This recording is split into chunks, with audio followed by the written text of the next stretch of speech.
Hi, you guys. It's Sharika, aka Cher, and welcome back as I share my life through my financial journey. So, today, you guys, I'm going to be sharing with you my net worth as of February 1st. I like to track my net worth every month. It kind of gives me an overview of just what I'm doing every month and just how I'm, adding to my savings and also paying down debt. And what just changes in my financial snapshot over a 1 month period.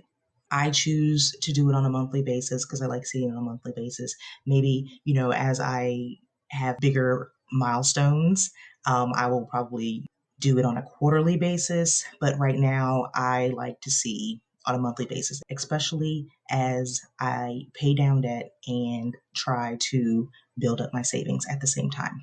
And so, if you would like to join me and watch me as I grow my savings and pay down debt, don't forget to like and subscribe down below and join me on this journey.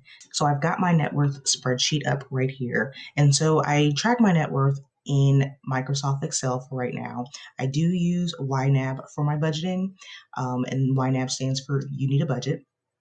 And if you would like to test it out for 34 days, I will have a link below. But YNAB is the ultimate game changer as far as budgeting my money. Now, I don't have all of my accounts tracked in YNAB right now, and I'm just not there yet. And so I like to just see a snapshot of everything in my Excel spreadsheets. And so let's get started. So, first, we will look at my assets, anything that I have of value. And so the first thing is going to be my savings account. I used Capital One 360 for savings.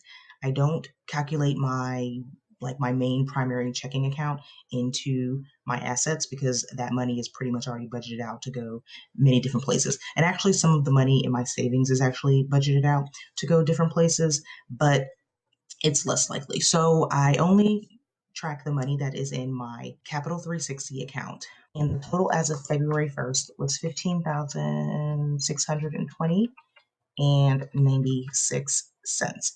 And so from January 1st, the balance went up $2,762 and 61 cents, which is awesome because I'm on a journey to build up my savings right now. And so the Capital One 360 accounts, I have several savings accounts in there.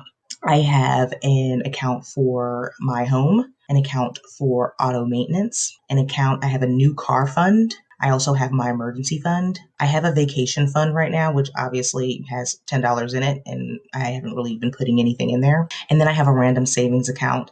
At one point, I was using it to save up to pay for taxes, but since I paid that bill a while ago, and I honestly just have a $3 balance in there, I have those accounts in my Capital One 360, and that all adds up to the $15,620. The next asset that I track is the value of my thrift savings plan, which is the federal government 401k. And as of February 1st, that balance is $125,981.57. And that is an increase of $2,830. Awesome increase. And so every month, so every paycheck, I put 5% of my salary in. My employer also matches 5% up to 5%. And then I also put 1% into my Roth TSP. Additionally, I have a TSP loan, as you see down here in my liabilities. And currently the payment on that loan is around $232 every check. And so when you're paying back the 401k loan or the TSP loan, it's pretty much just going back into your account. And so that is what built up this. And then plus, of course, the market gain. So that change went up for $2,830. The next asset I have two cars, my car and my daughter's car. Well, I have one car, my daughter has one car.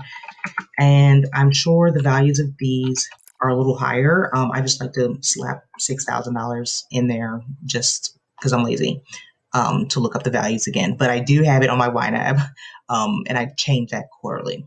Next is the value of my home. I own a home which I'm currently renting out, and I get rent for that home. I'm not living in it. I'm currently living with my parents. But the value of that home according to Zillow, has gone down to $232,633, which was down 2,379. And so this house, when I first bought it, I bought it for more than it's worth. As soon as I bought it, the value went all the way down, and it never really built back up. The neighborhood is not in the best neighborhood, and it's been a struggle for this house, but it's a great house. It has plenty of space, and right now I'm just grateful that it has given me the ability to rent it out and use the income that I'm getting in order to pay down some debt and save. So it is what it is. I don't get too stressed out about it. One day the value is going to go up and I'll be able to sell it. But for right now, that's what it is. I just like looking at the number every month. That gives me a total of my assets is $380,235.53, which is an increase from last month of over $3,000. So that's really good. My assets have gone up. Next, we're going to talk about my liabilities. This is anything I owe someone else, money that I owe someone else. And so first, I told you about the personal loan that I took from my TSP. And so that balance as of February 1st, $23,594.53, which was down $435.92. And like I said, I put about 230, I think it's like 232 something every check. And honestly, I decided, and if you've seen any of my YNAB budgets or in my Excel budget with me, I have excess money. I have disposable income, which I just throw into savings anyway at the end of the month. So when I initially calculated these numbers on February 1st, I decided to increase that payment on the TSP loans. Starting, I believe, the next check, I increased it to $400 every check. Because ultimately, even though my goal right now is to save money and not pay down debt, technically I am saving money because that money is just going directly back into my TSP. And so I increased that because I considered it saving anyway, and I had the extra disposable income anyway. So next month we will definitely be seeing a little bit more in this section. So next I have two student loans, which actually are consolidated, but it shows as two different student loans. I make one payment on it, and they are federal loans. So I do not have to make payments on it right now, but I do make the minimum. Well, what the minimum was back in March of 2020. And so I put $453 a month on those. And right now, since it's not interest, they split it. I don't know the methodology to how they split it, but they split it, and those two loans will go down by $453. So those balances, student loan 2 is $25,507.64, and student loan 3, $30,638.44. And if you see the total of those two, well, I've got everything hidden, but is $453. So, and then lastly is my mortgage. I owe $193,295.46, which has gone down by $500.95. And so I've had my house, I think I bought my house either 2007, 2008, I cannot remember. The value, someone commented before, the value is not like, why is the value of my house so little versus, how much I've already paid off. And it's because, yeah, that neighborhood sucks, but I'm okay with it. It is what it is. I have a home and I'm happy.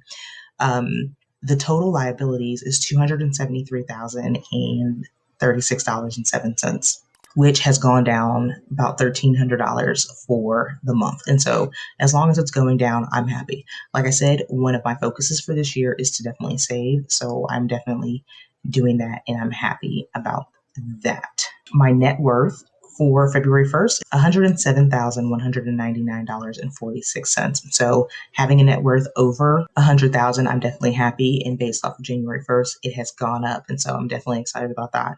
And my biggest excitement, which I'm thrilled about, is the fact that I'm finally under $80,000 in debt. My debt journey has been an absolute whopper, and I will definitely, I was actually taking a little peek into the app, the software undebt.it, and just to see like where I started. And I have paid off 53% of my debt. So my debt was high. And honestly, that's why I took a little breather in 2021 to just take a break. But I'm so happy to see my debt under $80,000 at this point. And I know, after this break, after I focus on savings, it's going to, take me no time. I'm in a better place now.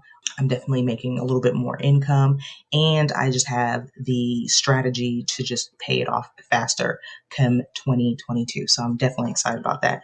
Woohoo for being under $80,000 in debt. So that is my net worth, you guys, 107,000. I've definitely gone up, and that's what I like to see, regardless of the moving and shaking of the market or whatever's going on in the world. I'm happy where I'm at. And so you guys, let me know how you guys track your net worth. Have you guys been going up? I've been watching a lot of investing videos, and hopefully I can dabble into that in the near future to increase my net worth. But I take baby steps. I don't just hop into things, but I'm doing my research right now. And so I'm very excited to grow my net worth and pay down my debt as the year continues. And so you guys can continue joining me. Don't forget to like and subscribe, and I will talk to you in my next video. You guys have a great one. Bye.